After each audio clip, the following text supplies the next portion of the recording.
Drug international limited কোম্পানির একটি ওষুধ সম্পর্কে যার ব্র্যান্ড নেম এমকাস্ট এবং এর generic name montelukast sodium. Emcast tablet একটি লিউকোট্রিন রিসেপ্টর অ্যান্টাগনিস্ট শ্রেণীর ওষুধ যা প্রাথমিকভাবে হাঁপানি এবং অ্যালার্জিজনিত সমস্যার চিকিৎসায় ব্যবহৃত হয়ে থাকে। এর সক্রিয় উপাদান মন্টেলুকাস্ট শরীরে লিউকোট্রিন নামক রাসায়নিক পদার্থের ক্রিয়া বন্ধ করে যা শ্বাসনালীতে প্রদাহ এবং সংকোচন সৃষ্টি করে। এটি শ্বাসনালীতে প্রদাহ কমায় এবং শ্বাস প্রশ্বাস সহজ করে। এই ওষুধটি দীর্ঘমেয়াদী হাঁপানি নিয়ন্ত্রণ এবং অ্যালার্জির উপসর্গ কমাতে ভীষণ কার্যকর, তবে এটি তাৎক্ষণিক হাঁপানি আক্রমণ নিয়ন্ত্রণের জন্য উপযুক্ত নয়।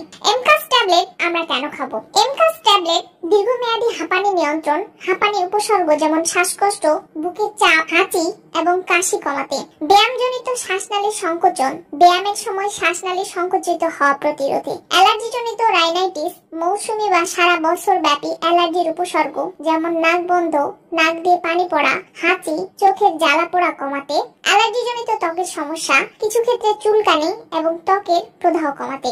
এমকাস্ট ট্যাবলেট কখন খাওয়া যেতে পারে? এমকাস্ট ট্যাবলেট সাধারণত চিকিৎসকের পরামর্শ অনুযায়ী নির্দিষ্ট সময়ে খাওয়া উচিত। হাঁপানির জন্য সন্ধ্যায় একবার খাওয়া উচিত, কারণ এটি রাত্রিকালীন উপসর্গ নিয়ন্ত্রণে সাহায্য করে থাকে। অ্যালার্জির জন্য সকালে বা সন্ধ্যায় উপসর্গের সময়ের উপর নির্ভর করে। ব্যায়ামজনিত শ্বাসনালীর সংকোচন প্রতিরোধে